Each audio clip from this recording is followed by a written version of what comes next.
Totally. Go ahead. We are live. Oh, okay. I knew that was going to happen. I knew it. It's the moment that I look down is when I miss it. Well, happy Wednesday, everybody. Happy Hump Day. Tonight we are joined by two very lovely ladies. S.J. Thomason is back with us, and Shannon Q. How are you ladies doing? Good. Doing How are well. With two very lovely men as well. Hey. Not as lovely. No, not as lovely, of Marginally course. lovely. Yes. I don't brush my hair as much as you do. I do. I brush in preparation for streams. You know that, Steve. Are we talking about me or Shannon? Oh, your hair is Both of perfect. us. Interchangeable. Thank you. Thank you. So we have two things to talk about first before we begin with tonight's discussion.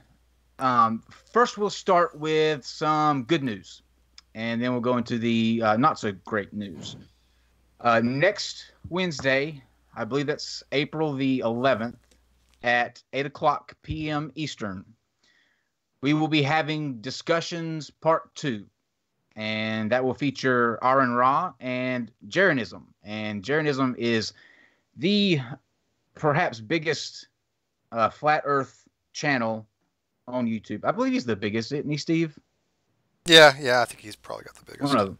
So that will be a very, very probably contentious discussion. And it will be obviously on the proof for or lack of proof for a flat Earth.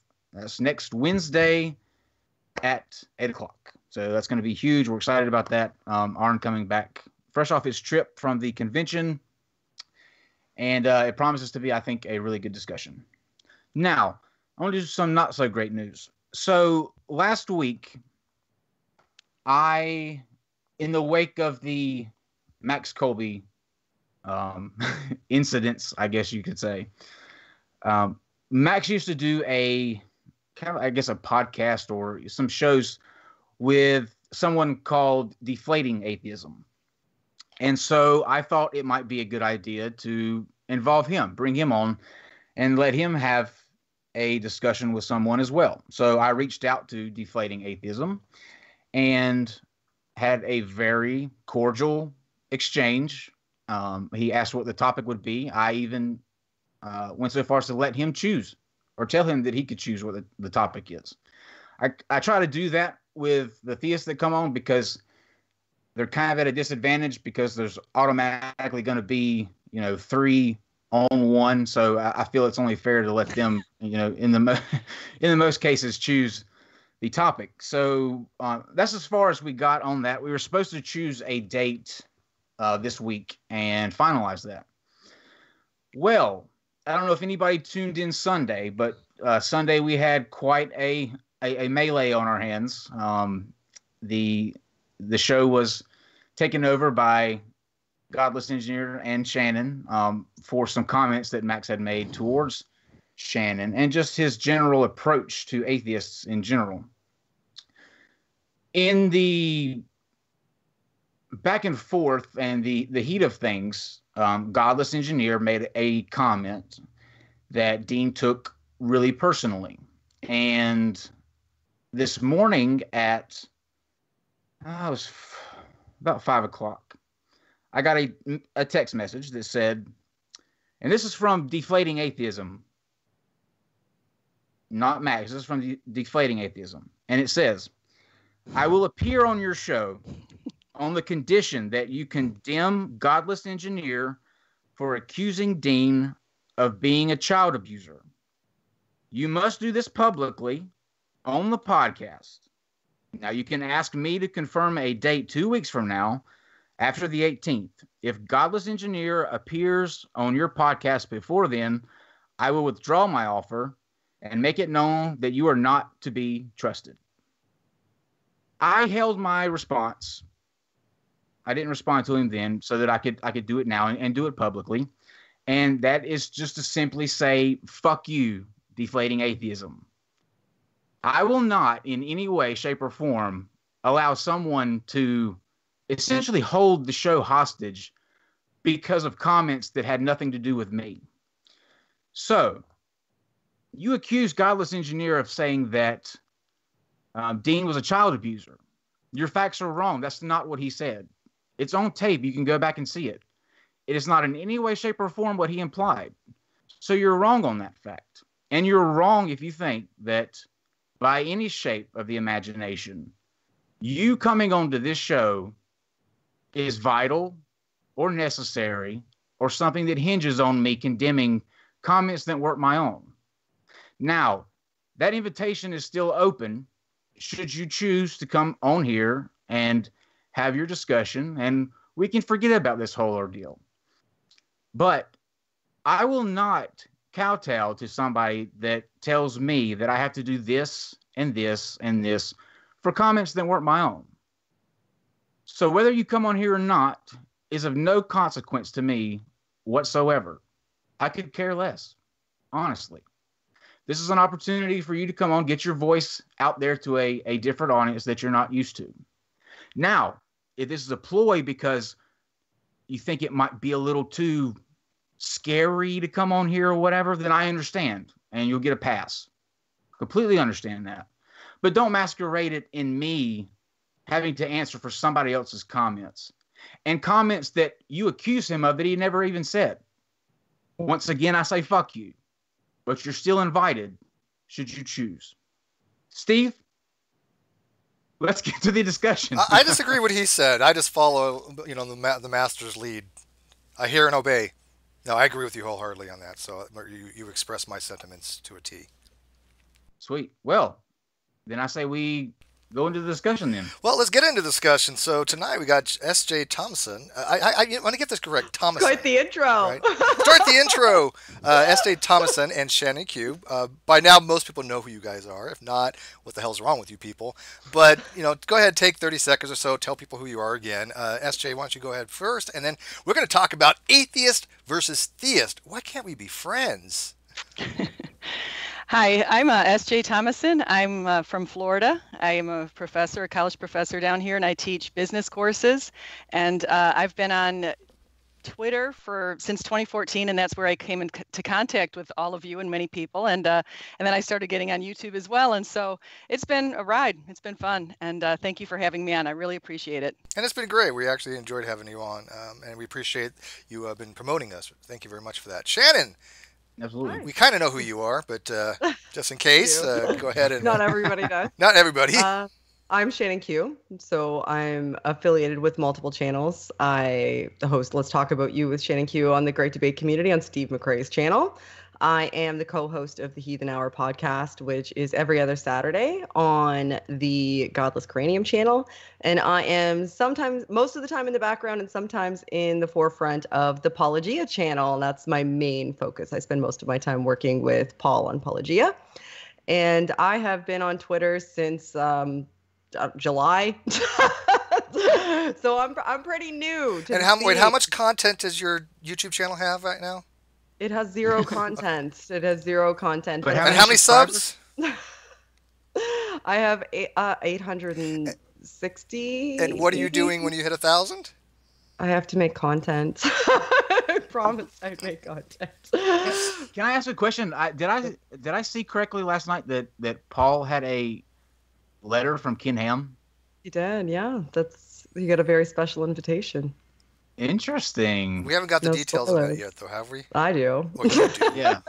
I wasn't gonna ask anymore. I was curious. No so spoilers. both of you ladies have something coming up.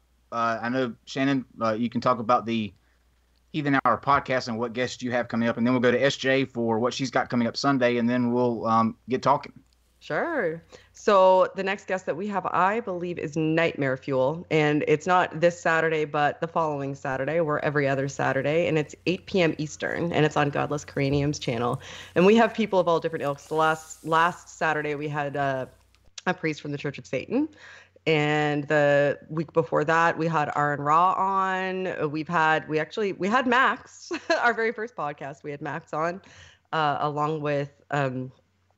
who else did we have? We have a bunch of people. Rachel Oates has come on.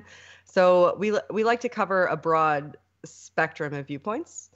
And we essentially just, we have a discussion and we take audience questions. So before each podcast, we will put it out on Godless Cranium's channel and also on the Discord. And on my Twitter, I'm Shan_Q0 on Twitter. We'll ask for questions and we'll ask audience questions to our guests. You've got a vegan debate coming up too, don't you? Yeah, Inane Dragon is coming on, and I can't remember. I wish I could. We just got his opposing side like yesterday or the day before, but it's a biologist who's a vegan who is going to be coming on to discuss the merits of veganism versus being an omnivore. Oh, he's got Fillory? Is that his name? That sounds right. Yeah, I know who he is. I can't remember his name right off the top of my head, but he's very brilliant. In fact, he's actually the one that helped me with my diet plan. Oh wow, fascinating. Which I have I lost 15 pounds since I started that. And shameless plug, I will be on there May 12th. That's right. Kenny Rhodes. So and why is that? No. I don't know. Awesome. He's gonna be the best guest ever. Come on. As confused as you are. Okay, SJ, what do you have coming up Sunday? You got a special guest yourself. I do. I'm really excited because I have biochemist with a PhD coming on. His name is Cy Gard. He's been on your show before. He's been on my show before. I'm on YouTube, but you can find me easily on Twitter at LEAD1225. I also have a blog that's called Christian-apologist.com. And but on the YouTube channel, I'll be putting that on my Twitter feed so people can get a link to it. But it's at 4 p.m. Eastern Standard. And we're going to take advantage of the fact that Cy is a scientist. So we're going to talk about some scientific issues, such as we're going to look at evolution, we're going to look at morality and the relationship between the two, and we're going to look at cosmology and some other issues that are out there. And so it should be pretty exciting, and we'll also open it up just like you guys do and welcome comments, and we try to keep it as friendly as possible. See, and by the way, the show's over. We've already demonstrated atheists and theists can get along and be friends. Right. So, hey, thank you for joining. We'll see you tomorrow. Great job, ladies. Thank you. Very good job, guys. Good work, everyone. So I guess we should let's begin with Shannon. So Shannon, this conversation has kind of taken place a little bit over Twitter the past couple days, ever since Sunday. In your opinion, what is kind of the barrier, or what do you see is the number one thing that keeps such a tension, in a sense of you always have to be fighting between theists and atheists? I think it's multifaceted. I don't believe that it's just one thing. I think one of the underlying factors is just how personal a belief system is.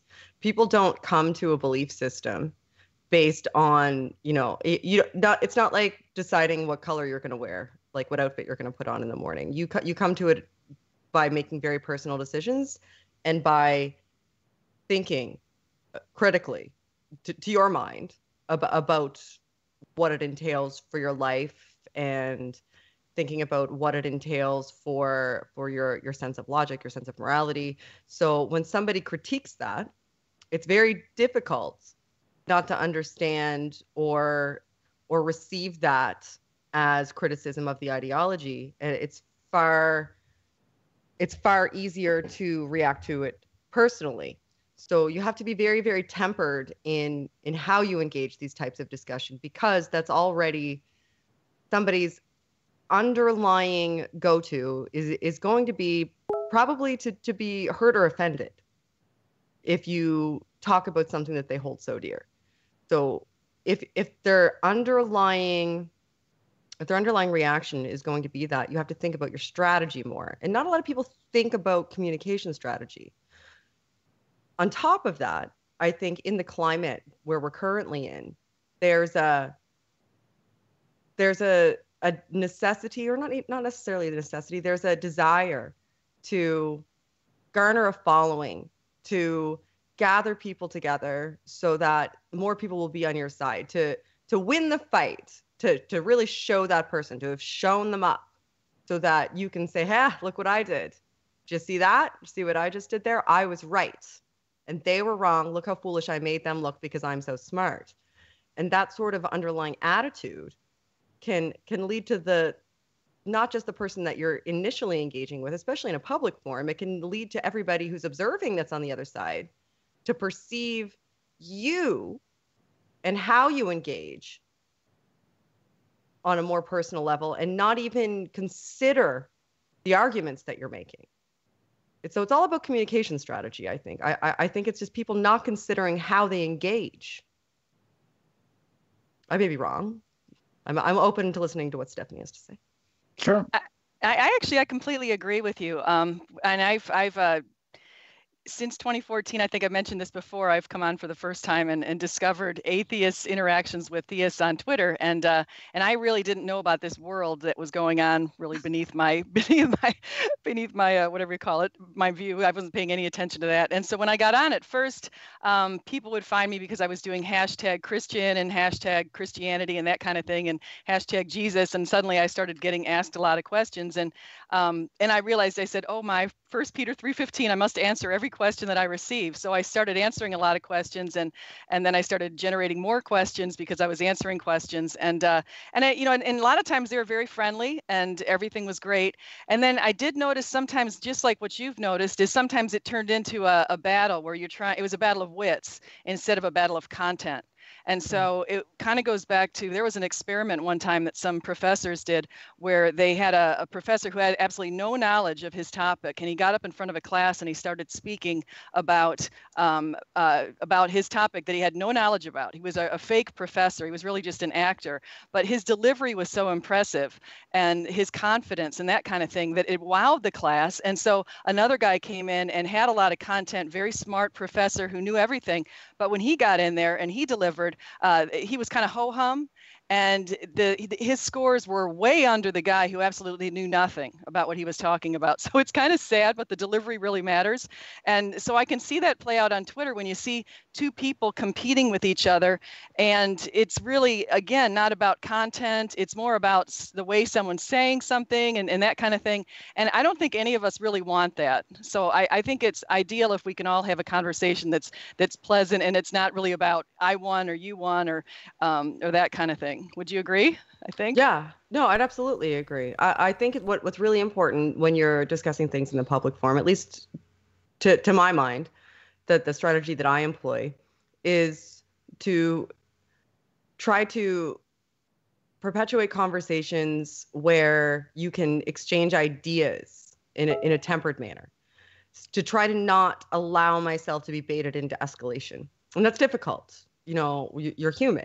I've been attacked, and as have you, on a very personal level, solely because someone doesn't agree with my group affiliation, or is either threatened or dislikes my ideology, and that ends things. That ends things. But it's entertaining. That's the issue. Is that it's entertaining. People want to see people go at it. That's what people want to see. They want to see two people just really disagree to the level that one of them is going to frustrate the other one into submission, or it's going to descend into something that's not productive. That's why everybody's watching now. They have high hopes. The 3 viewers we've got. No, I'm kidding. We got about 100. Thank you, people. It's going to be okay.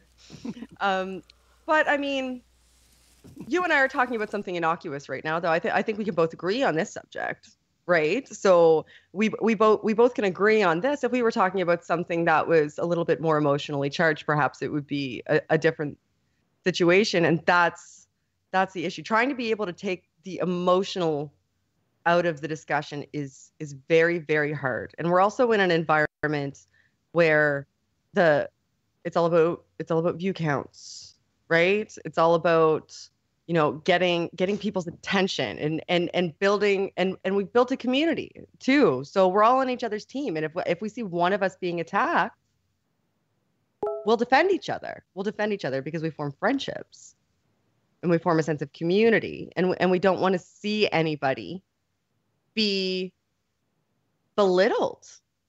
And that happens quite a bit. We'll defend because there's been an environment created and perpetuated that harbors that sort of behavior. You bring up a good point, Shannon. And I kind of want to point out, in the age of where everybody is after a following or a viewership. I think that in order to kind of garnish that, it can't just be one dimensional. Like, meaning you can't just be spouting off the same, no matter which side you're on, whichever side's standards and, just the general gist of what your group stands for. Do you think to a certain degree that both sides need each other? Like, you need an enemy in order to keep the narrative going, in order to keep people engaged, to have that sort of, I don't want to call it drama, but I mean, it is drama. People like a train wreck. They like seeing the blood and the infighting. You kind of need that villain, I guess, to push your narrative. Is that something that should be taken into account? Can I comment on that? Yes. Of course. I think you're on the money with that. I completely agree with that. And I think that that's actually one of the ways that psychologists have said that people are able to maintain group identity is by developing and identifying with a common enemy. So your group identity, if you say I'm an atheist and all of the atheists are against a particular theist or against a group of theists, maybe Christians or whichever it is, then you've got a commonality between you and something you can share. You share a hatred for this other person. And so it does, or it could be the opposite. Now I'm saying it in that way, but it could also be maybe a bunch of theists come together and all say, hey, we don't like this one atheist. And suddenly we've got this common bond. And so that drives group mentality. It drives group identity. It makes people feel more comfortable with their groups and more related and affiliated and that kind of thing. And so that's, and so that's one of the reasons why people like seeing the train wreck. So if you happen to be the person who's the one that everyone dislikes, which I know I'm rather unpopular with a lot of people, and I had a train wreck last year, and that train wreck has like 150,000 views. I know why that. Whoa! What is? And I know this? why it. What's that? What is this? It was a train wreck. I got. Do I have to say it? I'll tell you later. I'll tell you offline. Oh no! Come on now. Now people want to know. They say we're all family here. Come on. Okay. Here's the deal. Now, Shannon made a really good point about approaches. What approach do you use? Okay, so last March, I decided in an extreme moment of clear, craziness, I decided I was going to call up Matt Dillahunty and give him a piece of my mind. You run the Say no more. I know of that video. Oh my goodness. And so, but the thing was, at the time, I had no idea what a good approach was, and I really hadn't listened to his show, and I also was a common enemy of a lot of people. They wanted me to be a train wreck, and I made a joke about that I was going to get pummeled, and I really did. I got pummeled. We all live and learn. At least you can admit that, though. Unlike some people that think that every time they talk to Matt Dillahunty, he owns them. Well, here's what happened. So I got in there and I had a chip on my shoulder, and it came across quite apparent. And then he went to hang up on me, and as he's hanging up on me, I said something completely stupid, like "I'm wasting your time," which was idiotic. And so that caught wind, and everyone wanted to see it. And someone put it on his channel and cut the said, "This is how not to talk to an atheist." I cannot wait to see it's this. funny. We all put a lot of information out, and so occasionally things like that are going to happen, and you just move on from them. I mean, you have to be able to laugh at them and learn from them. If you don't, then you end up like people like Kai was talking about that think that every time they talk to Matt Dillahunty, they're kicking Matt's ass, and it's like, no, you're not even making any cogent points, and yet they really do think that they're owning their enemy, and I don't understand that. It's a mindset is, I'm able to out-argue you even if I have a bad argument. Yeah, fair enough. That's a crappy way to approach a conversation. Yeah, for sure. I mean, I've said on multiple occasions, I don't enjoy engaging in debates because I feel as though debates are, my ideas are going to kick the crap out of your ideas, and we're going to do it publicly so everybody can see how much smarter I am than you. And I don't like that. I don't like that. I prefer to take an approach that every conversation that I enter into, I'm willing to change my mind. I'm willing to change my mind.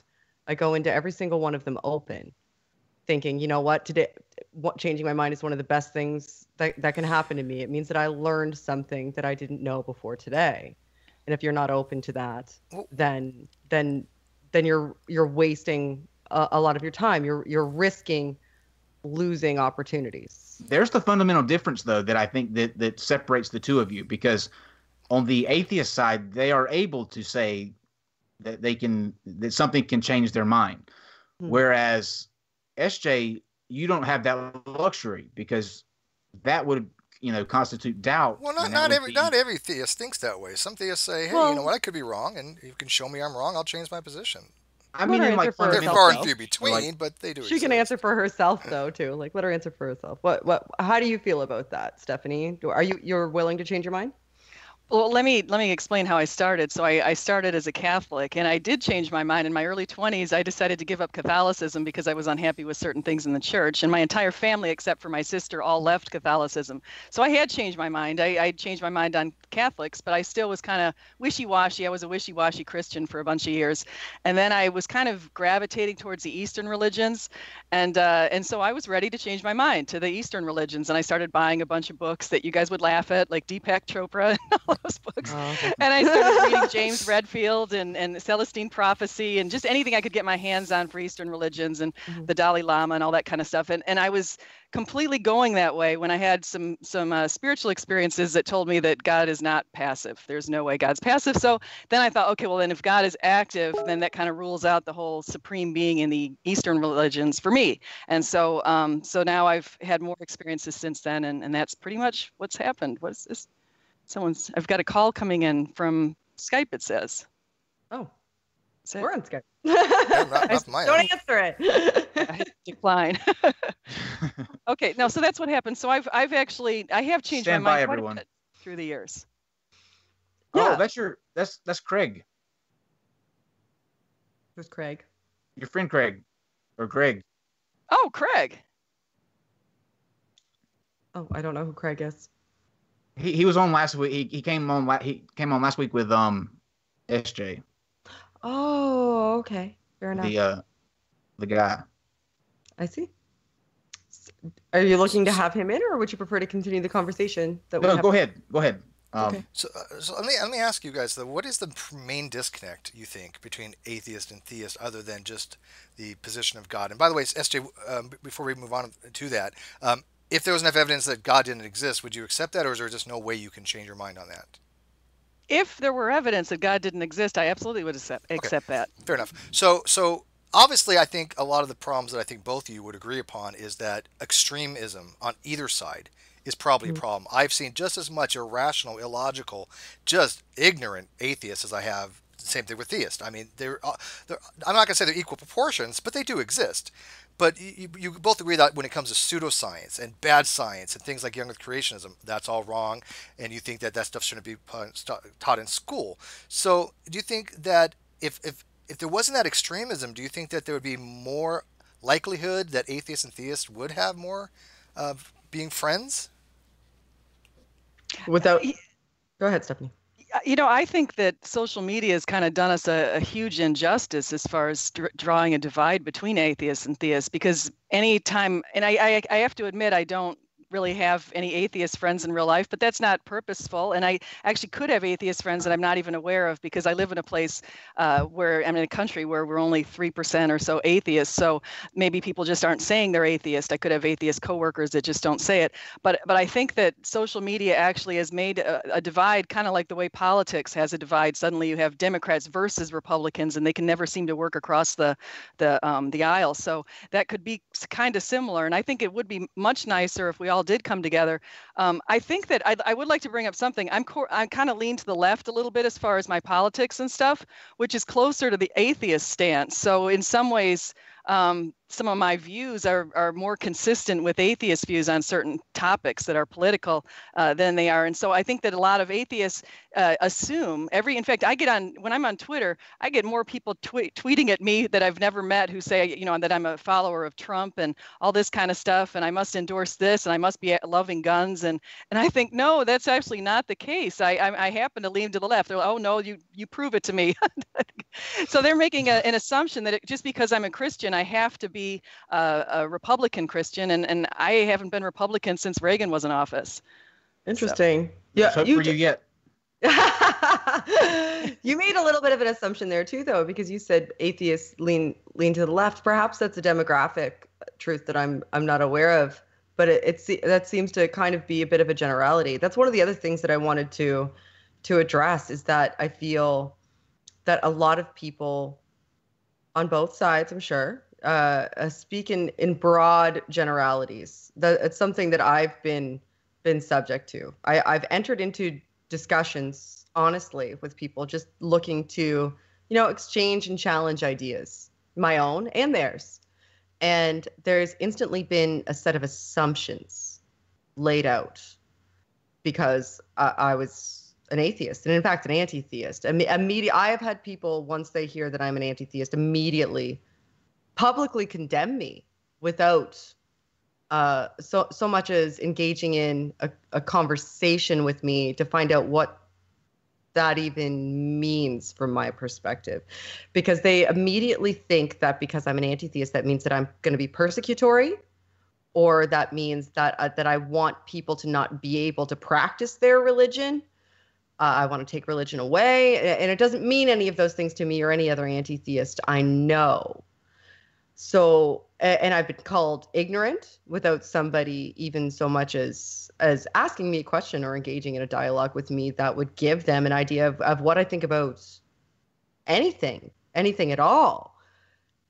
And I'm just wondering what you think about those sort of engagements with atheists. I'm sure you feel that you hit up against it yourself, but when you see somebody who's a theist engage an atheist in that manner, what is your strategy? Do you go in and try to diffuse the situation? Would you ignore the situation, or would you it kind of join the side of the person that's on your team?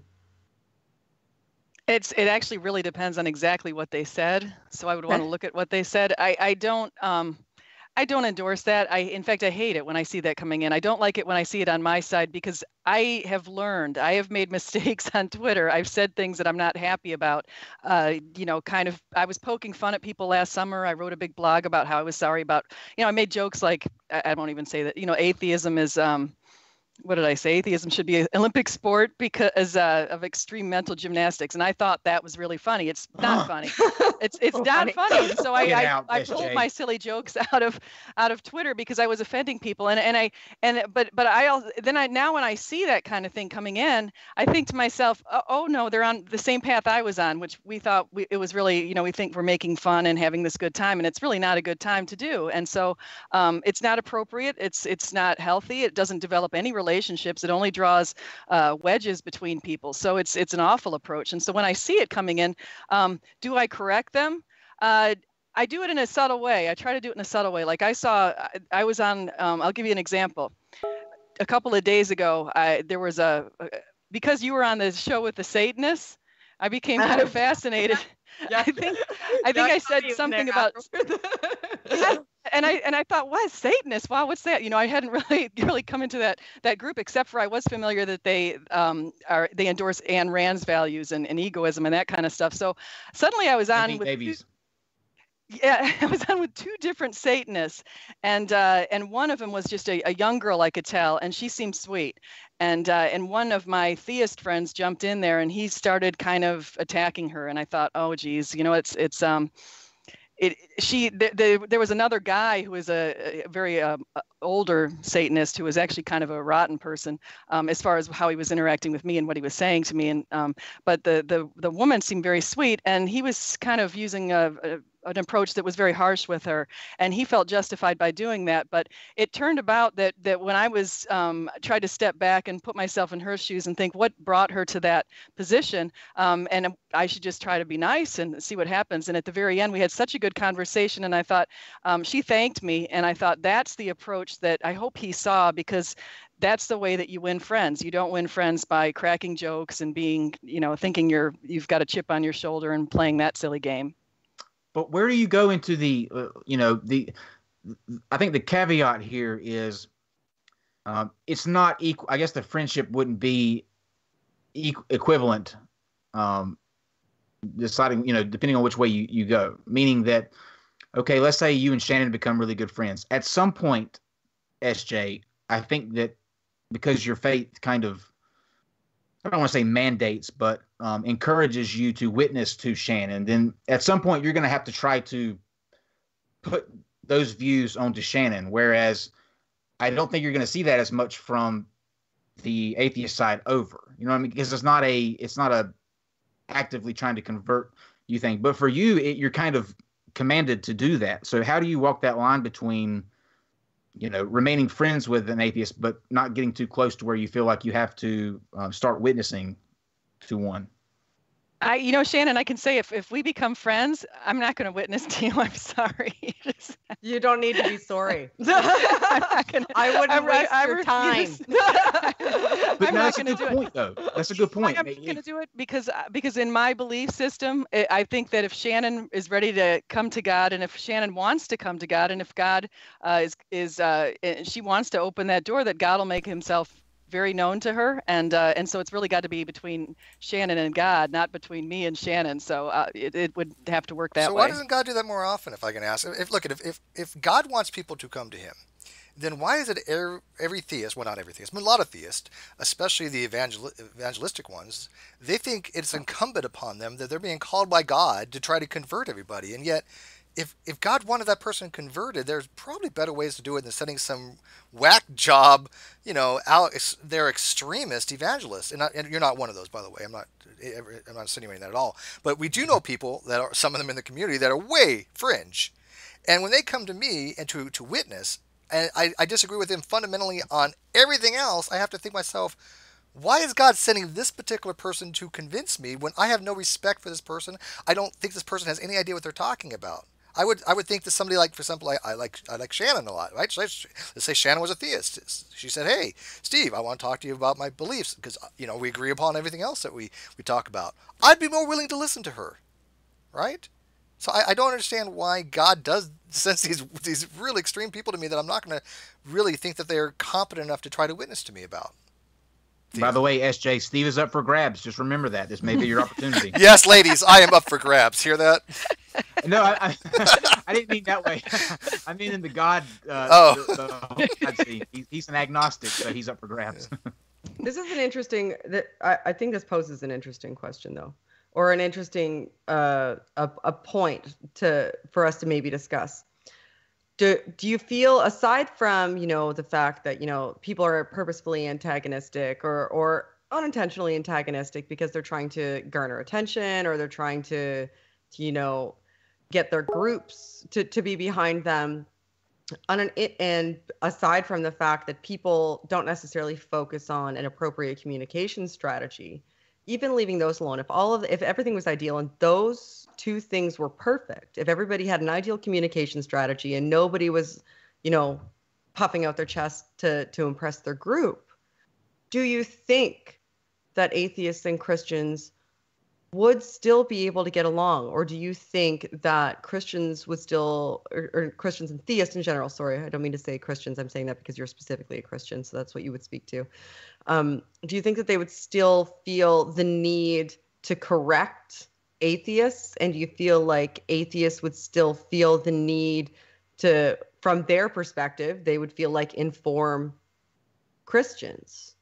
Do you think that struggle would always continue? I think I'd be a fool to think it wouldn't continue. I absolutely think it'll continue. In fact, Christians do feel called to speak to what Steve was saying and actually what you said and what Kyle was saying.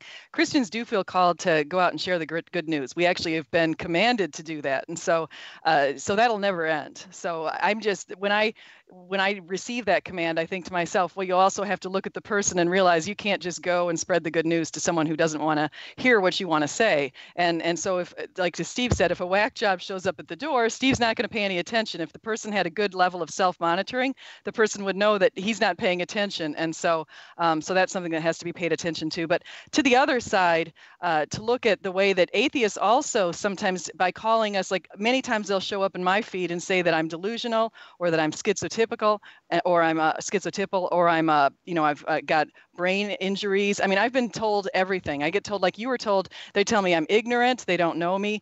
They've called me all kinds of names. And so the same thing, they always call me indoctrinated. I mean, all the time I get told I'm and I was not indoctrinated. My parents are not even, they don't even go to church anymore. They haven't been to church in 20 years.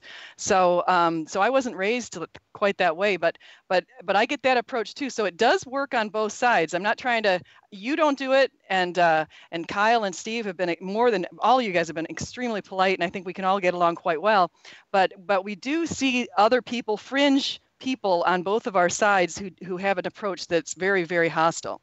Well, it's funny you mentioned that, because way back before your day in the community around here, there was somebody that came into the community and they were running the narrative that if you have a God belief, you are insane. You have a mental disorder. They were kicked out really quickly from Atheists. Atheists said, no, we don't want that as an argument. We think that's a horrible argument, because people are like, look at, pull out the DSM and there's other things. It's just a really bad inflammatory argument. So there are people that do stand on both sides that those are shit arguments, right? And so you don't think that all atheists think that way, and or even all non-believers think that way. I personally think it's when somebody says, you believe in God, you have a mental disorder, that person might want to go get themselves checked, right? Because I used to be a theist. I think most of us, were. I don't know, Shannon, you weren't, right? I was, yeah. I was an altar girl in the Anglican Church. Okay. So I mean, none of us will sit there and say, hey, look, back then we had a mental disorder. No, we just had a belief. We had a belief on the proposition of theism. But Kyle, definitely Kyle had mental disorders. No, yeah, everybody. You should read my blog, obviously. But does that make sense? I mean, we don't think, none of us think, oh, we had a mental disorder. So I don't understand this narrative that, oh, if you believe in God, you have a mental disorder. I don't know any psychiatrist that would say that. Shannon would be the one to ask that question, considering that. I mean, do you agree, Shannon? Do you think that the religion, people that have a God belief and they're justified in their own mind, they have a epistemic justification, do you think that they're mental? There's no pathology. No. There's no pathology. No, okay. There's no pathology. I engaged in this. Stephanie actually tagged me in a tweet to show me this type of behavior, and I engaged the person. And I engage people on a very tempered level. I never assume context. I never assume when I'm tagged in a tweet that I should just, take up arms, or when somebody loops me into a conversation that I should just take up arms against the person that I'm being put in front of. I'm not a wind-up toy. So that's not the way I operate myself. So I started asking this person questions, and I actually had a very interesting conversation with this person. And it seems that they had some misconceptions. And you can't diagnose mental illness based on an interaction. You really can't. There's a series of questions to ask. There's a series of pathologies to establish. There's a series of behaviors to establish. And there's a history, and also there's a physiological component that needs to be taken into consideration. There's a neurochemical component that needs to be taken into consideration. There's a behavioral component that needs to be taken into consideration. There's studies that show that there's a portion of the brain that has an affiliation with religious leanings that's more active. I believe it's prefrontal. That I'd have to look it up. But I believe the God part of the brain? That it's labeled that, but essentially it's prefrontal cortex, which is just before the prefrontal cortex and is more towards the midbrain. Didn't they just do a study that recently they found that people that have had some kind of damage in certain parts of the brain are more prone to have extreme religiosity, but that didn't say that if you were religious, you have mental things. Now, I agree. Look, if you're saying, I see angels and God talks to me, yeah, you probably need to go get checked. But that's not what I'm saying. By just believing, just holding the belief. Yeah, you know what? I believe there probably is a God, or possibly a God, or you can have an anomalous event that's, from my perspective, and Stephanie, I just want you to know this is from my perspective, and I mentioned this, that we would interpret things differently. You can have an anomalous event that you interpret, and you interpret that we're pattern seekers. And we interpret things based on our understanding of the world. And if our understanding of the world is such that we've been introduced to the concept of a God, and we have a non-neurotypical experience that we can't explain, there's a chance that we could frame it in the heuristic of that context. And if we frame it in the heuristic of that context and form a belief around that, that is not irrational behavior. That's that's just a thing that we do, just like we can misinterpret anything. And this is, like I said, from my perspective, and my perspective. Well, like, I mean, I've told you I've had like an auditory hallucination. Saying that somebody is mentally ill is unacceptable. But if you have like a one-off or something like that, let's say you're in like REM sleep or you have some kind of lucid thing and you're in a lucid state and you have an auditory, hallucination. That's not a pathology, is it? Now, if I'm sitting there, you're going, "Hey, right now I'm talking to Jesus while I'm talking to you guys, so give me a second." Yeah, okay, yeah, I think that's a whole different ball game, is it not? If you're in an otherwise lucid state and you're hearing something other people aren't hearing. Okay, you guys do exist, right? You guys, I'm not just imagining you, right? Cause for concern. Right. Now, SJ, do you want to respond to that? Do you ever have any kind of, you hear sometimes Christians say that they actually talk to God, and some of them say it's the audible voice, some of them say it's not. Where do you kind of fall on that spectrum?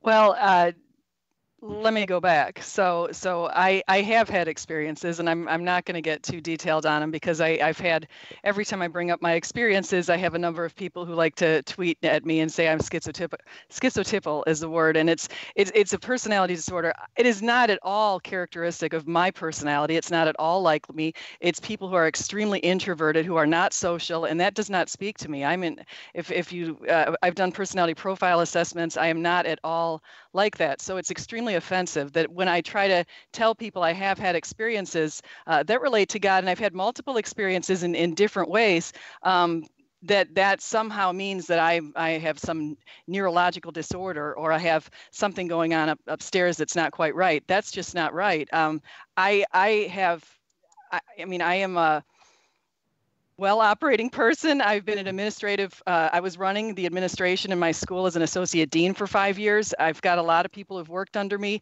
I'm a president of a nonprofit, a very large nonprofit, not a very large nonprofit, but a nonprofit for experiential education. I am not somebody who has these problems and these neurological disorders that I've been accused of. And it happens way too frequently on Twitter. And it's getting to the point where I've decided to just block everyone who says that. I don't think anybody thinks that you're any of that whatsoever. I think that sometimes that emotions, and Shannon, please correct me if I'm wrong, but emotions can, take over, and you have it. But I mean, even people who aren't religious, I think, have moments where they just feel something that's not normal, or that's out of this known. I think in this case, it's an overextension. It's an overextension and a misunderstanding of physiological and psychological components. Stephanie's professed to having religious experiences where she's heard, the voice of God, and those are her experiences and they belong to her, but they're not a sign of a pathology. And sure. And because people affiliate on a tangential level, the hearing of a voice that's external to you with and it's affiliated with a myriad of psychological afflictions that are very, very serious. They without understanding all of the other things that could potentially cause that from an atheistic, naturalistic perspective, even just from our perspective, not understanding all of the other things that could write that off, not acknowledging, because I don't believe there is a God. So obviously, to me personally, that isn't a thing that could potentially happen because I don't believe there is a God. Now, knowing that, there's a myriad of other things that I could write that off as that still allow it to be within the accepted realm of psychological behavior.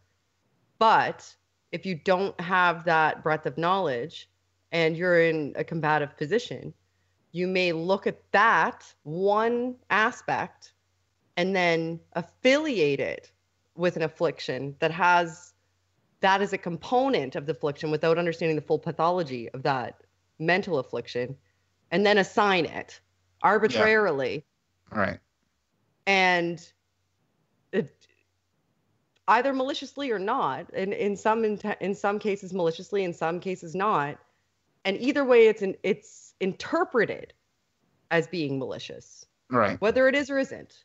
Sure. It's interpreted as being malicious, and it's fallacious because it's not the case from my assessment in this situation. So I think that's what happens. I don't think it's always people just wanting to jump on. I think it's just a misattribution or understanding of what these afflictions actually entail, and then seeing a component of that affliction in somebody's personal experience. And I don't know, becoming a psychologist on Twitter. Right. Yeah. And that's a good transition point. That's something that I find interesting. How do you guys feel about the social impact of each other's side? Because you have lawmakers, you have congressmen, the president, chief justices, where their beliefs or lack of impact everyone, depending on the legislation that they're passing. Like with the equal marriage laws that it took a while to pass. Those are based on the people who are passing those laws, inner beliefs. So do you feel that one side is more detrimental than the other in terms of a progression as a country and getting everybody to a level where everyone feels kind of equal? Or I'd be interested to find out, SJ, what you feel on this first, in terms of like the social progress that can be made by someone that is driven on a religious front. Well, I think one of the big issues lately has been gay marriage, and that's something that has been going around the world, basically. Australia I believe, just legalized gay marriage, and our country, in some states, gay marriage is legalized. And actually, I teach human resource. Every one of them. Yeah. Oh, well, in every state, gay marriage is legal now? Mm-hmm. I guess I missed that. Okay, so if every state, but I teach human resource management, so I look at the rights that people have inside the workplace, and it's something now that the government has started. People used to be protected under Title VII of the Civil Rights Act for race, religion, color, national origin, and gender. And gender was never, up until the last few years, had never included sexual orientation or sexual identity. And now, because the EEOC is now run by a woman who's reinterpreting a few of the ways that the laws have always been, a lot of the courts have made decisions in favor of that interpretation, where gender orientation now is considered part of Title VII protection. So that means people in the workplace can no longer be discriminated in the United States against for being gay, which I think speaks to the way that we should embrace equality. There's no reason why they shouldn't share the same rights we share. And it's I think that if we just went back and looked at the way that the Bible is, the Bible basically says that people are equal. There's nobody who's better in the eyes of God. So if people who are Christian interpreted that way, they would realize that we should grant them equal rights. Even people like William Lane Craig, who most of you don't probably like, William Lane Craig endorses equal rights. So it would lessen the divide, would it not? I definitely think it would lessen the divide. I'm Canadian. We have an atheist prime minister. I'm out of this one. So, Shannon, do you want to respond in any way to that? Well, I'm Canadian, so I don't have. We've had gay marriage nationally for I don't know 15 years. Well, wouldn't it be easy? Look at no, I don't think anybody's going to say, look, you can't hold a particular position on something. If somebody thinks that gay marriage is wrong, okay, that's their thing. I think that when they start getting involved in politics and start trying to change it in a social aspect, that's when I think people have the pushback, and they damn well should. So if they just said, oh yeah, personally I don't believe in gay marriage, I'm not going to get married to the same sex, okay, I don't think anybody's going to give a crap. But I think that when they're interjecting themselves in politics, so they're trying to change the scope of the landscape of the political forum, that they, oh, you can't do this, like you said, they're trying to take rights away. And so, yeah, I think that's a big difference. And I think that if they just, like you said, have this position where, equal, do what you want. I don't have to accept it. I don't like it, but, you're free to do it. I don't think there'd be such a division between the atheist and the theist camps as much as there is. What about if we go a step in a more controversial direction, and that would be with the issue of abortion? I think that is something that, you know, kind of defines both sides. Because if you're Christian, obviously you're going to be a pro-life supporter, and I think the majority of atheists, although not all, are pro-choice. So, in terms of that, how do we kind of mend that fence? Well, Kyle, I was raised to be pro-choice. My parents are very liberal. My mom campaigned for Bernie Sanders. Good for her. Awesome. She was on the phone campaigning, but I was raised in a very liberal family, very pro-choice. And I thought to myself when I was in my early 20s, I thought, well, you know, if I ever got, actually it was when I was in my college years, I thought if I got pregnant, if something ever happened and I needed to get an abortion, I would get an abortion. But it never happened for me, so I never went through that. But I also drove a friend to an abortion clinic in my early 20s, and so that experience I've never forgotten. And I changed my opinion actually towards my late 30s when I had my second child. He was diagnosed when he was inside of me at about 10 weeks. They said that he had 2 soft markers for Down syndrome. And so I thought to myself, oh my gosh, Down syndrome, what would I do about that? And my parents and everyone was saying, well, you can terminate the pregnancy. And I thought, wait a second, this is my son. I already know he's a son. I'm not just going to go terminate the pregnancy because it's inconvenient for me. So I got online and I started studying up exactly what it meant to be a mom of a child with Down syndrome. And I told my husband, and he was in on it. He said, whatever I wanted to do, he was behind it all the way. And so we decided we were going to have the child no matter what he was. And when the amniocentesis came back, turns out he didn't have Down syndrome after all. And so I had ended up having 2 healthy sons without Down syndrome. But that changed my opinion on abortion. Not that I don't want here's how it works. I'm very much now pro-life, but I don't think we can change our laws. But I want to convince people when they have the choice to have the baby. But I don't want to convince them through forcing them by the laws, because I think that some people will go to illegal means to basically remove the baby from their body, and that could make for a pretty awful deal. In fact, that's happened in the Dominican Republic. There are a lot of people who are not legally able to have abortions, and they go and they get them anyway, and these women end up ruining their ability to ever have kids because of the way that these abortions are botched. So as far as that kind of stuff, I think that I'd rather just keep the laws, but encourage people to be pro-life. I think that's reasonable. That's a reasonable stance to have. Absolutely. I think I agree with her. Yeah, I don't have everybody anything should to be add. able to. You can persuade, yeah, you could try to persuade anybody in that way. I think the line is crossed when as you said, when violence is introduced or something along those lines. Sure. Yeah, it's totally fine to have a belief in pro-life, and that would be your option to go to. I think it's a different story when you try to legislate those who don't make that choice, or who are in certain situations that, I'm talking about rape and incest, that are forced upon them. I think that kind of alters the debate a little bit, but I think that's a totally reasonable position to hold. Shannon, we got to find something they don't agree on here. I'm working. You're trying. I know we're trying. Blocking people on Twitter. That's the one thing that we probably won't agree. Jesus is Lord. Yes or no? Go. There, you got me there. Nope. What was the thing on Twitter? I don't think we'd agree on blocking people on Twitter. I refuse to block anybody, no matter what they say to me. Yeah, one of the questions was brought up was, can the panel discuss the merits of social media blocking? Oh, yeah. Who would have thought that we would agree on abortion, gay marriage, and then disagree on blocking. You know what? This is a thing that can happen, though, right? 2 people can have a discussion that are on completely opposite sides of what should be a war. Yeah, this is the great debate community stuff. We need stuff we debate about. But here's the thing. Look, I when it comes to blocking, it takes a lot to block, and it's usually because people are just out to troll or just out to add nothing valuable to the conversation. It's just white noise across the board. I don't care if those people get blocked. I don't, because I don't have time to have 1,000 notifications. They're just white noise, and so all I'm doing is I'm just turning that gain filter up. The noise gate. So it just blocks out those rest of the noise I don't want to hear. Now, when people have, arguments and things like that nature, and they're just assholes, yeah, I don't give a crap. Big difference. Sure.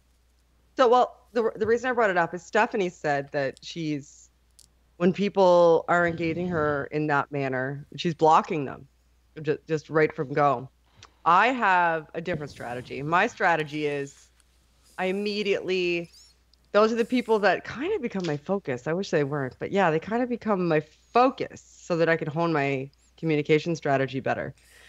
Is there a reason that you block them? Like, what's the merits of blocking them? Do you feel like they're so far gone that you can't, interact with them in a positive fashion? You asking me? Low blood pressure. Who are you asking? Low blood pressure. Who are you asking, Shannon?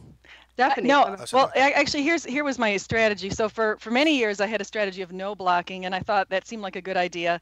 And then every once in a while, up in probably about starting 2016, I started blocking a few people that just were getting under my skin.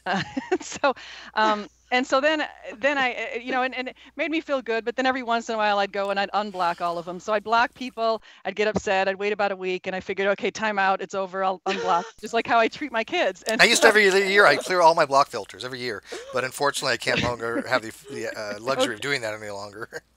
So yeah, well, I can go in and see who's blocked. Right now I have about 40 people blocked, and so. Really?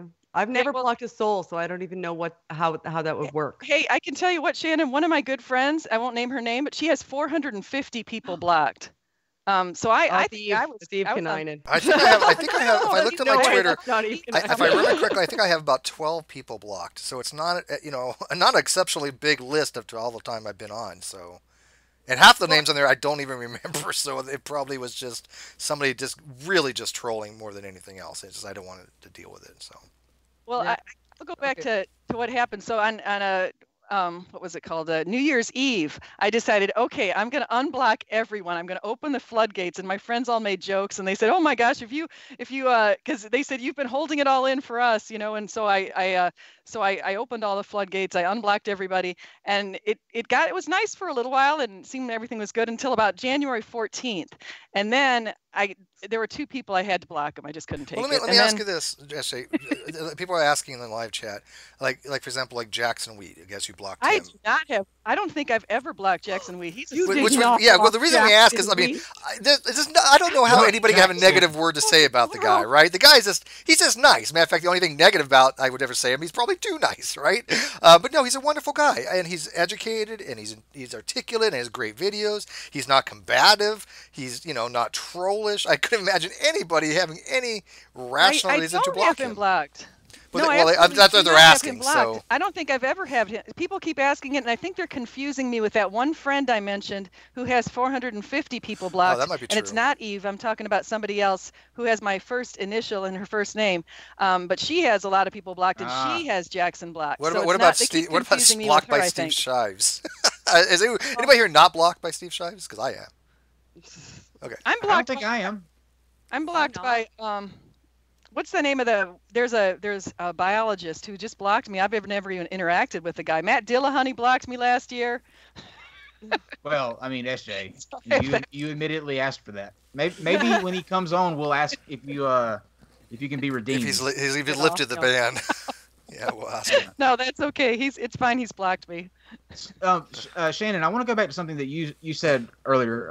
I think this would be a wait 1 second. Everybody in the live chat's going, "I'm blocked by Steve Shives." Just like literally. I'm not blocked. I bet you are. Go look. You'd be surprised. What is an anti-theist, Shannon? What is an anti-theist? Mm-hmm. Oh, that's a loaded question. Oh, now we're gonna get. Oh, you had to go there, right, Kyle? You had to go there. Yeah, I'm fine with that. I think that there should be more conversations about it. This is why we can't get along, and I think a lot of the reason of why we can't get along is misconceptions. I think people think that an anti-theist is something that an anti-theist is not. I am an anti-theist because I want people on a personal and individual level to be free from the constraints of imposed ideologies. And I know that imposed sounds like a loaded word because imposed means that somebody is forcing it upon you from your perspective, but that's not what I mean. I mean that even if it is your choice, if you've gone into it willingly, you are constraining yourself by an ideology. There's a framework that everything has to fit within. And if everything doesn't fit within that framework, then it cannot be accepted or it needs to be contorted in order to be in order to be accepted. And that affects everything that you do. I'm free of that. One of the reasons that I'm an anti-theist is because if I am introduced to new information, I can do whatever I choose with that information. I do not have to fit it within anything existing. I can just adopt a malleable strategy in order to go forward. That is why I'm an anti-theist. I do not want anybody constrained. That does not mean that I wish to impose anything on anyone. That does not mean that I wish to take anything away from anyone. That does not mean that I am going to blame religion for everything that has ever happened in society, and I am going to make everybody who chooses to be religious a villain. It doesn't mean you're openly hostile to religion. It does not mean that I am hostile to religion. Right. It means that I will ask questions and challenge ideologies and introduce my own ideas and ask questions. So that is something completely separate from what a militant atheist would be. Right? Yeah. Oh, yeah. Yes. I think your explanation is wonderful. The defining thing here is that when you hear, and I'm not sure why it happens this way, but when you hear anti-theist, you instantly think somebody that is actively going out to sabotage or try to, just actively being aggressive against religion, and it's completely not that. Well, they hear that word anti, right? That anti kind of sometimes gets into people's heads like it's really a negative, hostile type of thing. You're anti something. You're against it. I think it's the theist portion of that term is the biggest problem. I think it's not the anti necessarily. It's the theist, because when people hear theist, they think of themselves on an individual basis. They think I'm a theist. Oh, so you must be against me. If I'm a theist, you must be against me personally. And that's not what it means. Right. Okay. It doesn't mean that I want to go. It doesn't mean I want to take anything away from you. Anti-theist has never meant that you are against a person who's a theist. I mean, you're not against them. You're against the concept of God and religion. I believe everybody has the right to believe what they want to believe, but that right ends where my rights begin. Sure. How do you feel about that, SJ? I think that as a theist, I think we are thrown off when we see someone who calls themselves an anti-theist. It would be like if I called myself if I went and said I'm an anti-atheist, you might think, aren't you? An anti-atheist? Well, I would just call myself a theist, just like I would think you'd just call yourself an atheist and saying you're anti-theist. It's to me, as a theist, it just throws me off when I hear that. And so because actually. Well, I don't know. For Shannon's case, I know that Shannon actually has a very nice approach. She treats people really well from everything I've seen. I've seen her on a couple of chats, and I very much respect her. And so but I don't think that her view of what anti-theism is, or even the rest of your views, are completely consistent with everyone else's interpretations. Because I do think there are common, some. Actually. I think it's pretty common. I think it is a misnomer. I think the term anti-theist, unfortunately, is kind of a misnomer. But I think that when people use that word that are anti-theist, they generally, from my personal experience, are using it the way Shannon uses it. And that's great. I've had some though that do show up in my notifications who are very unpleasant, and so those are the ones who seem like they're not using it quite in that way. I could make the same argument about theists, though. To be fair. And I you know what? I shouldn't be defensive, but it's just that the whole anti-theist thing is a point of contention for me, because the fact that I've adopted that label, and I've adopted that label because it's fair and it's adequate and it's accurate description, as I've just defined it of my stance, has led me to being called, a lot of bad things, because people who don't even profess to being anti-theists, who have an awful approach, who are vitriolic and unreasonable, and who aren't palatable to me, the people that I would myself and have in the past come up against and ask them to change the manner in which they engage people. They've been called anti-theist even though they themselves aren't professed to be anti-theist, because there's an idea of what it means that isn't what it means. It's become something that theists can hold up and vilify. The term itself. They can say anti-theist and people will rally behind that cry, because what it is not what the perception of it is for anybody who would publicly profess to it. Well, I understand your take on that. And actually, I do want to ask, I have to kind of piggyback on that into a different, similar topic. I've been noticing a lot of interactions with Steve on a typical, a few people. Is she breaking up for everybody else or just me? Yep. Stephanie's a robot. SJ, hold on 1 second. You're breaking up on us. Let's see if we can. By the way, that's my Murloc impersonation. If anybody knows. Fair enough. That sounds better. I think you're good now. SJ. SJ. No. SJ, hit F. What is it? F5. Does that work? I don't know if that works for Skype. Does it? I think it does. Shannon, do we still have you? Well, if we wait long enough, her internet connection will evolve and it'll get better. Oh, yeah, I see your face. She's moving. Okay, there we go. I think she's back. Yes, SJ. Thank you, Ken Hoven. Thank you, Ken Hoven. Okay, go ahead. By the way, everybody, while we wait for her to come back, Friday the 13th, next Friday at 9 o'clock. Get your videos in and contact, if you want to be a part of it, contact us today or tomorrow as soon as you can. Let us know what your plans are so we can get the list of things we got to have the itinerary for. So, SJ, are you back with us? Am I back? Can you hear me? Yes. There you go. Okay. My internet's acting kind of sketchy, it looks like. You were telling us So you were saying about my interactions on Twitter? Yeah. Aren't they great? Autism. What's that? Yeah, I noticed that I saw some interactions between you and a guy called Doutism. On what? Doutism. Oh, that guy, yeah. He's the one that I said, look, if you want to say that I'm incorrect in things I'm saying, I'm open to reproof and correction. But I'm not going to sit there and having to explain a million things when other people have tried to explain to him as well. So I said, look, just challenge me. We'll go on air, pick your channel, I'll have a moderator, and I'm happy to have a discussion with you. But he won't do it. And it's just like, okay. But yeah, I think real quick, like Paul had mentioned, when it comes to labels, just ask people what they mean by it. If Shannon says she's an anti-theist, okay, well, how are you using it? Okay, now I know how you're using it, and then go from there.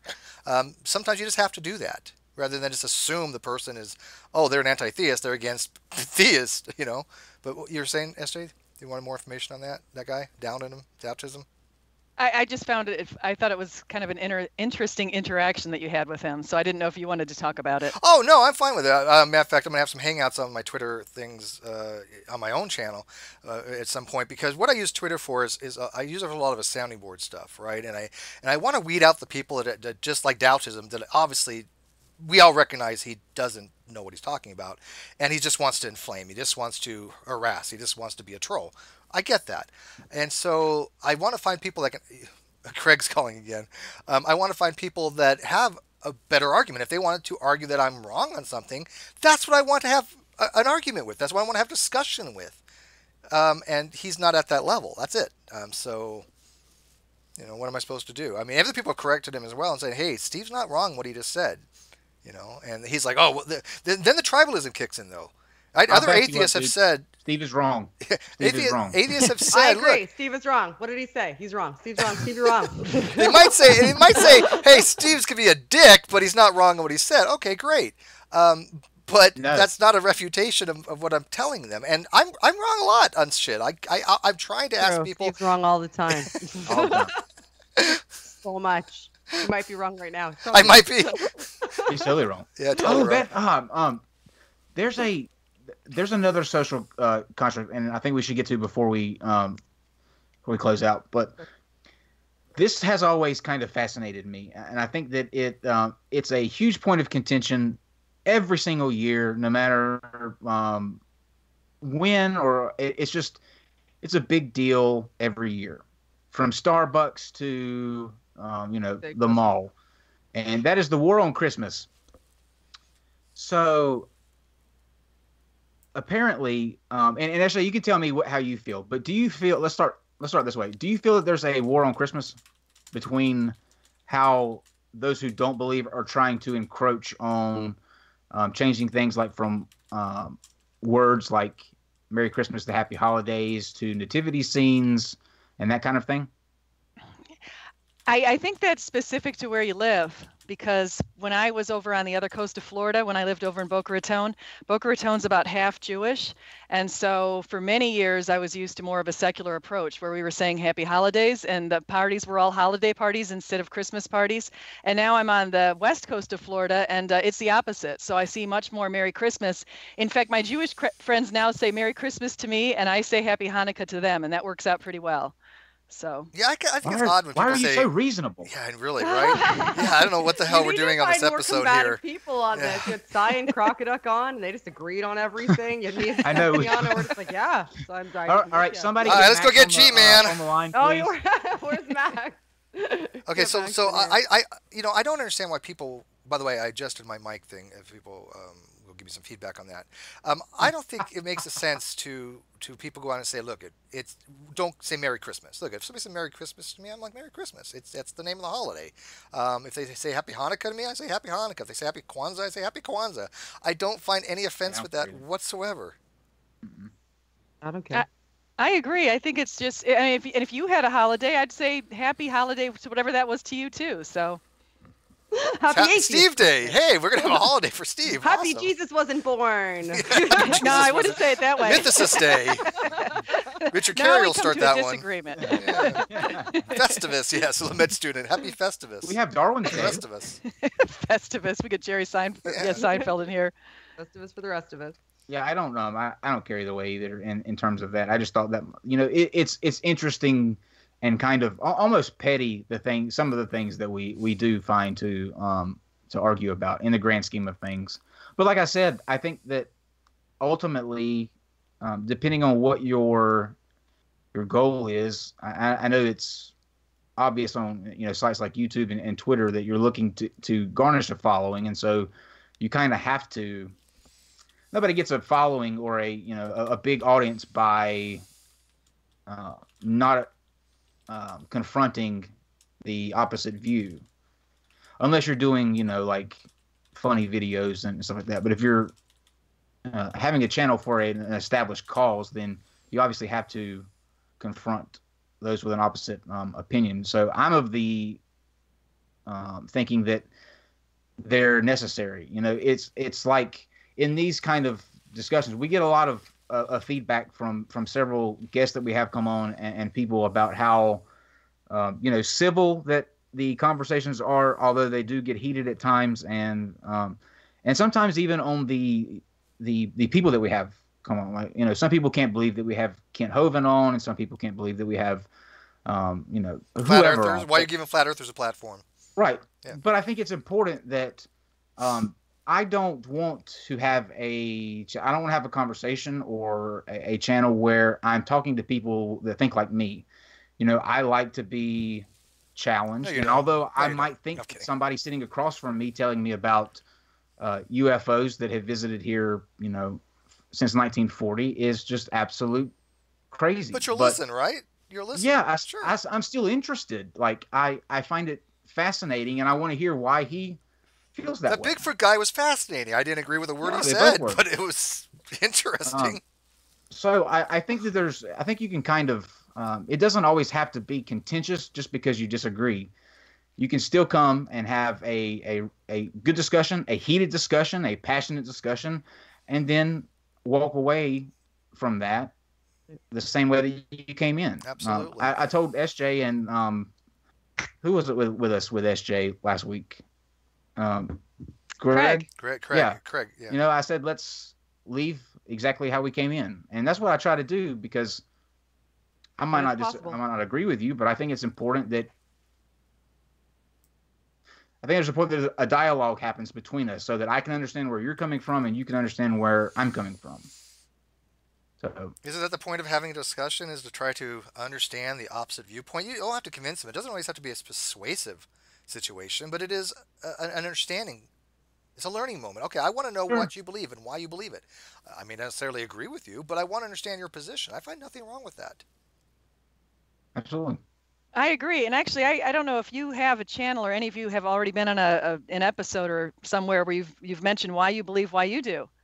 I would love to hear that. I would love to know why the three of you were raised as Christians and you all three left. So I wasn't raised as a Christian. I wasn't. Oh, okay. I was Christian when I was 17. I was baptized, but I wasn't raised that way. And Wasn't if I ever indoctrinated. get 1,000 subscribers, I'll have to. That's true, yeah. There you go. I'll be forced to. But it is funny that you realize that we do all have beliefs. I have people on Twitter that actually will say, I don't have any beliefs. I have no beliefs. I'm going to be having a show coming up on people that will not even say they believe that Santa Claus doesn't exist. They absolutely refuse to make that claim. They say they say like they're agnostic on it rather than saying What? And I'm not saying this is one or two. I'm talking probably about 5 people so far have said I will not say I believe Santa does not exist because that's making a claim I can't support. I'm like, you're a grown adult and you cannot justify saying you believe Santa doesn't exist. Well, there's a problem he here. did I'm seeing. exist. Wow. He did exist. I'm sorry, what, Kyle? Technically, he did exist. I mean, No, not there Saint was a Nick, not Saint Nicholas, not the person. We're talking the fat, jolly, come down the chimney, get presents, Rudolph the Red-Nosed Reindeer kind of Santa. They will not say they'll say, "Oh, I don't believe he exists," but they will not actually make the positive statement, "I believe he doesn't." They won't do it. Retraction. I am now going to be forced to have to say, these are the type of people that you shouldn't give a platform to. Oh, by the way, anybody. By the way, anybody. I'm sorry. it all. Spoiler alert. Anybody. If there's any children watching that still believe in Santa, I'm very sorry for ruining your childhood. Just. I do not like defining people's positions philosophically. I would rather eat a sandwich, I think, than have that conversation with people and why they don't believe in Santa Claus. That would drive me crazy.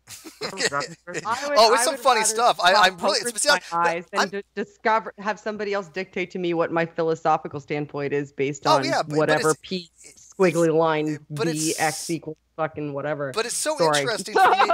But that's what I find interesting is why is it that somebody won't say they believe that Santa doesn't exist? I mean, I don't care what they do or don't, right? I just want to know what is their reasoning behind it.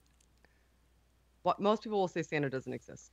Yeah, they'll say he doesn't exist, but if you ask them, do you hold the belief that he doesn't exist? They're like, no, I don't hold that belief. I'm not making any belief claim. I have no beliefs. That's what they'll say. You need to hang out with a lot of different people. Well, ladies and gentlemen, when you spend more than 3 minutes on Santa Claus, that means it's time to go. Yep, time to go. We found something we don't agree on: Santa. Believing on Santa. This was another great discussion. I think I am very happy with how it went. 2 very reasonable ladies, and to not to not to put her on the spot or whatever, but I think Shannon, again, for how you handled yourself on Sunday, I think not enough can be said about that. And trying to extend that olive branch, I think that that was a very, very, very inspiring moment, I think, and one that had to be hard to do. And I think that you deserve all the credit in the world for that. So, and if Deflating Atheism still would like to join us, I am completely happy with that. The invitation is extended, and I won't retract it. But again, I will not be taking any kind of penance for anybody else's comments. So it won't be this pleasant. But I would like to talk to him. He's asked me to reach out to him on Facebook. Oh, there you go. I don't trust him enough to give him my personal Facebook account, which is one of the reasons that I haven't reached out because of his affiliations. So that's the only means by which he will deem it acceptable for me to reach out to him to have an interaction, and I don't trust him enough to do that because he said some fairly horrifying things or laughed maniacally while other people said horrifying things about me and clapped. So I would like to talk to him. Well, let's see if he can back up those laughs and claps by coming on and I doubt having that. He doesn't talk to atheists. He talks about them. I doubt it too, but you know what? We might as well end on that. He doesn't talk to them, atheists. He talks about them, and I see that a lot. People talking about them, or people saying negative things, but when you confront them, they don't want to have the conversation any longer. Stephanie, kudos too. She's here in a room with 2 atheists and an agnostic, and that's I am Good stuff. writing Santa Claus right now that all I want for Christmas is deflating atheism. I'll talk about I'm whatever looking he forward wants to to talk seeing his about. response. What's that? I will find a way to make that. I'll talk about whatever he wants to talk about. Oh, we'll make it work if he still wants to. Like I said, we're not retracting the offer, but we're not going to capitulate to his demands. That's just ridiculous. He shows up in the side chat and says, "Let me in. Let me into the conversation." And you say, "Come on in." I don't know how I can't make Skype work. Okay, I will read your questions off. Ghost. Yeah, he's done that before. I've actually watched him do that. And then he runs. Yeah, I've actually watched him do that. I'm going to puff up my chest and say, "I'm going to get you, atheist. I'm going to talk about you, and I'm going to get you." And then as soon as somebody says, "Come on over," he's like, "Well, I'll do it on my terms. If you meet these ridiculous terms that no one else would ever offer up." So who's getting deflated here? It's deflecting, actually. It's deflecting atheism. You know what, though? Anyways. You're going to make it seem like you set it up now, so it's going to be such an interesting conversation. You're going to get a lot of viewers, Shannon. Maybe that should be your first video. He's the only person that infuriates me like this. I don't think he's worth your first video. Because he antagonizes and says things about people and then refuses to engage them directly. Right. But he has an open invitation anytime. That makes me upset. But is when that you're worth willing to just spew stuff about people, especially people individually, and then those people invite you to engage them? Yeah. Yeah, and on the pretense of it being respectful, like I feel like I can have a respectful conversation with him. Sure. I've invited him back to my channel. I find it hard to respect his tactics. Yeah. Absolutely. Yeah, me too. I had a conversation with him on my channel more than once, I think, and no problem. And he's welcome to come back if he wants to. If he has something he wants to engage with, I have no problem with that. But he won't. That's the we'll see. We'll give him the benefit of the doubt. Deflating atheism. Come on, we'll let bygones be bygones and go from there. But in closing, I will let you two ladies say bye and tell if there's anything you got coming up again that you want to plug. Go ahead. But we'll start with SJ. You can go ahead and close us out. Okay, I wanted to say a couple of things. I want to say thank you again for bringing me on your channel. I really enjoyed it, and I really enjoyed getting to know Shannon a little bit more. She's a very nice person, and all of you are very excellent. And I totally agree with what Sygart said about you today in a tweet where he recommended that everyone go on your channel, theists, atheists, whatever your position is, agnostics, Buddhists, Hindus, whatever it is. I think that you'd be welcome here on this channel, and I think that these people are very professional, and so I appreciate the opportunity. I also wanted to say that if someone wants me to unblock them, just send me a tweet on my INRI 0513 account. Building bridges. All the fields. Repairing bridges. Why are you so nice, SJ? Stop this. Why? Don't be reasonable. This is no fun. We can be friends. Look at this. We can be friends. So I have that other account. If you wanted to let me know on that one, then we can go from there. Because someone said it on here, Beej, but I didn't catch Beej's Twitter thing. Nice. I don't think I have. I didn't know I had Beej blocked, but I'll have to check into that. But anyway, so thank you all for letting me on and all that. And it's been great. Thank you. Thank you for coming. Thank you, Shannon. You can. I'm everywhere. I'm all over the place. She you really can is. See me. I'm coming up on my 10th. Let's talk about you with Shannon Q. Steve hasn't let me know who that's going to be. We'll find out. Special episode, 10th edition. I have maybe another Apologia or Ham and Egg coming up soon. It depends. I've got a pretty busy docket going on right now, but I'm in the background Apologia, so enjoy the B-roll in the background Apologia. I do a lot of that in the research and some help with scripting. And I will be on the next Heathen Hour podcast, obviously with Nightmare Fuel. Kyle will be there. We have Ben from Eric Hoven's Creation Today ministry. He was one of the co-hosts. He's going to be coming on soon. Young Earth Creationist. He's going to be coming on talking about how people can look at the same evidence and come to different decisions. That's going to be interesting. So that's every other Saturday. And I don't know. I'm everywhere. I'm on all the channels. Just you know what? Just watch YouTube, and I'll turn on YouTube. She'll be there. and remember, guys.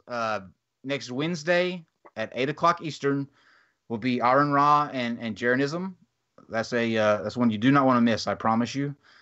And actually, Shannon said something that reminded me. Although this is a ways off, and it's actually in September. We are We should have a date by the end of this week, but we will actually be having Dr. Herman Mays, who debated Kent Hovind for actually our first show.